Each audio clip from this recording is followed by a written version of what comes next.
Hey guys, it's Liv here from Live Loud, and I am here today with another missing persons case. My content isn't exactly fun, but I think it's important and I find it really interesting. And if you also think it's important and or find it really interesting, hang out and I'll do some makeup while I tell you about what's going on. I do want to speak on what's going on in the world right now. I'm sharing a lot of what I think and where I stand on my Instagram.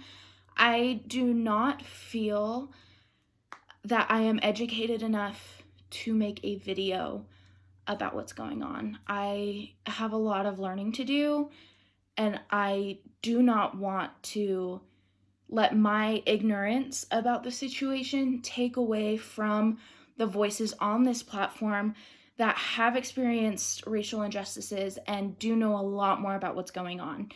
So I will be linking in the description box below information that I have personally found helpful and information from individuals who are more educated and more aware of what's going on. But I don't feel like my voice is one that needs to be in that mix. I stand very firmly on what I believe, and I will continue to share what I believe on Instagram and be loud there. But for this platform, my voice is not one that needs to be heard. So there's that. And if you're curious about what I stand, here's a little shameless, maybe slightly untimely plug for my Instagram if you're curious about that. Those links will be in the description below, and I invite you to visit those. So today I am talking about the case of 14-year-old Natasha Ryan from Rockhampton, Australia. And she has a very interesting case, to say the least. And I wanted to share this one because with everything going on right now, I think we could all use a happy story, and this one does actually have a very strange yet happy ending, which is kind of fun. She also disappeared the year that I was born, which is really interesting.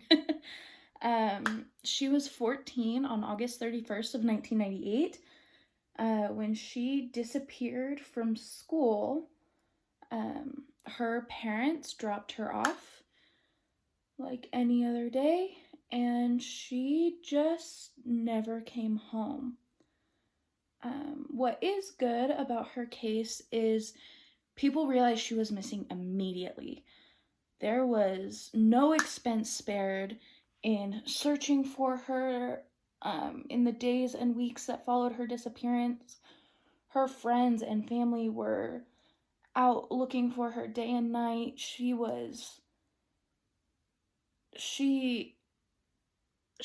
looked for. They questioned everybody around her. They questioned her parents, her brothers and sisters. They particularly focused on her boyfriend at the time, 22-year-old Scott Black.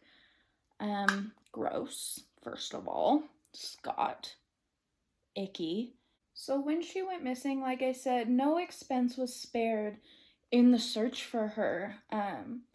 Despite her having run away before, she was going through some stuff. Her family life was reportedly decent. Like, there was no abuse, there were no major issues. She was just personally having a really hard time, and I honestly think it was in part due to a 22-year-old boyfriend, but that's just a personal opinion. She had started experimenting with drugs and alcohol and all the messy things that teenagers tend to experiment with when they decide they have a hard life. And it is really unfortunate that she was having a hard time. Until then, she was a straight-A student. She was intelligent. She was so loved. She had an incredible support system around her. She just was going through some stuff and, again, had run away before. And so, honestly, she was lucky that people came out to look for her the way they did, because there are so many individuals who have run away before, and the police just kind of go, well, we'll wait and see what happens, and it turns out really, really negatively for them. So there were a lot of things going on when she went missing. Not just in her life, but in Rockhampton, Australia. There had been a string of women who had gone missing, young women, roughly Natasha's age. Many of them were found killed in a very similar way in Rockhampton and in the surrounding areas. There was a serial killer in the area when she went missing, so had she run away, many people assumed that she had been a victim of this serial killer, but they never found her body. They continued to search for years, and obviously things slowed down a little bit, but for years they searched for Natasha, and nothing was ever found. No evidence of her, no body, nothing. And then they arrested the man who was the serial killer in Rockhampton at the time, and his name was Leonard Fraser, and the things he did, the things this man did, are despicable. As part of his arrest, they were asking for information on other victims of his crimes. So when Leonard Fraser was arrested, I'm pretty sure he was one of those guys that as soon as he got arrested, he was like, okay, I did it. This is what I did. He started confessing to a bunch of his crimes. All kinds of icky and despicable things that I, quite frankly, don't want to talk about on this video. When he started confessing to all these crimes, he confessed to the murder and other despicable acts of Natasha Ryan. He never disclosed where a body was to be found. I don't think he did that for most of his victims that went unfound, but I'm not sure because, again, this video is not about him. Because of his confession, Leonard Fraser went to trial for the death of many women. This particular trial was about the death of Natasha Ryan and 3 other women. Interestingly enough, though, on the day of the trial, or when the trial started, the police received a tip that was completely anonymous that basically said Natasha Ryan is alive and well. She can be found at this address. Which is kind of wild, considering this guy had already confessed to her murder. The police went to check it out, as is their duty. They raided this address that was on the tip, and they searched the place. I don't know if they had a warrant or not. I don't know the rules in Australia. But they found none other than Natasha Ryan hiding in a cupboard. So 5 years, I think I forgot to mention that it was 5 years later, but 5 years later, Natasha Ryan is found alive and well after disappearing from school. How'd she get there? Remember Scott Black, the gross one? Turns out Natasha had asked him to help her run away. When Natasha came to him, he decided sure and hid her in his, I'm pretty sure he was living in an apartment at that time, but he hid her in his apartment. I forget where they moved to, but they moved away from Rockhampton, so it would be easier for her to hide. And then when Leonard Fraser was caught, her face became a lot more public again. So how did she hide for 5 years?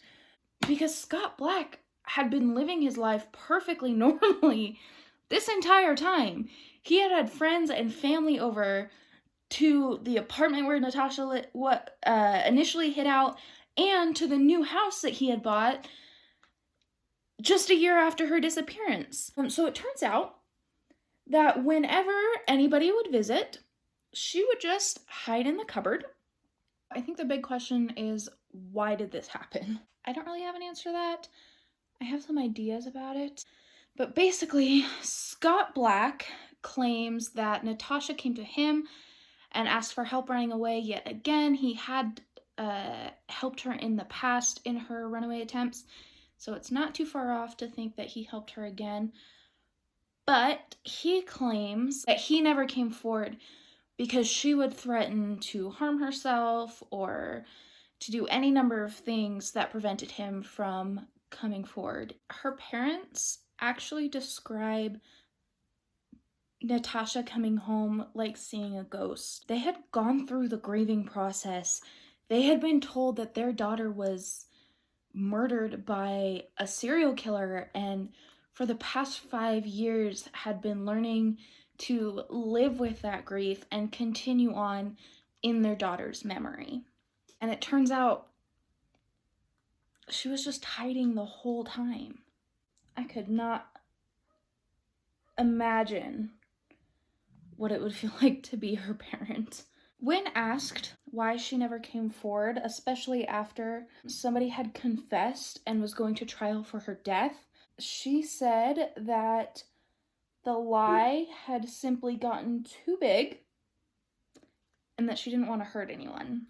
She was also found very malnourished and vitamin D deficient. The vitamin D deficiency makes sense because she had been in a house for the last 5 years, and she had only gone outside a handful of times at night when Scott Black would take her in the backyard, or she did go to the beach a few times at night.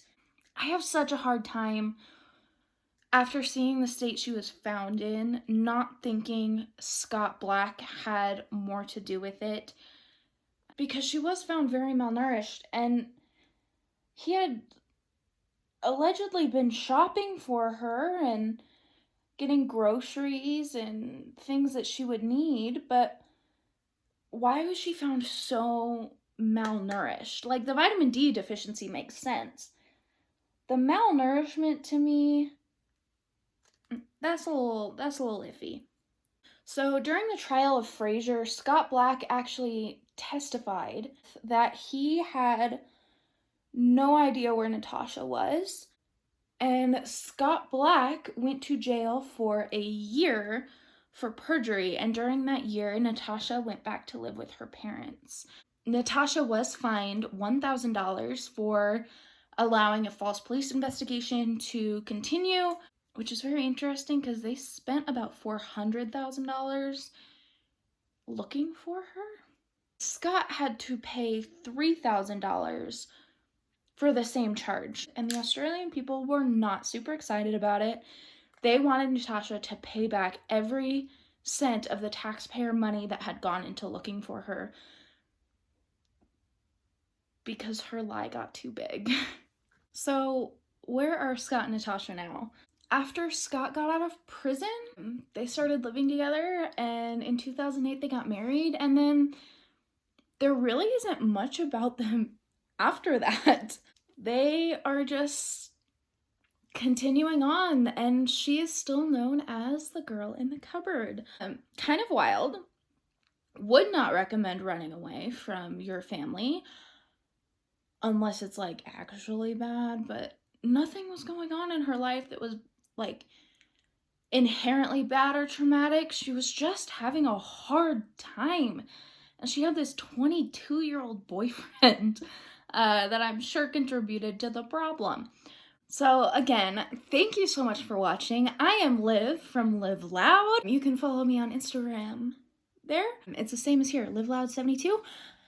And that's pretty much all for today. Again, information on what is going on in the world and kind of where I stand on it is in the description box below.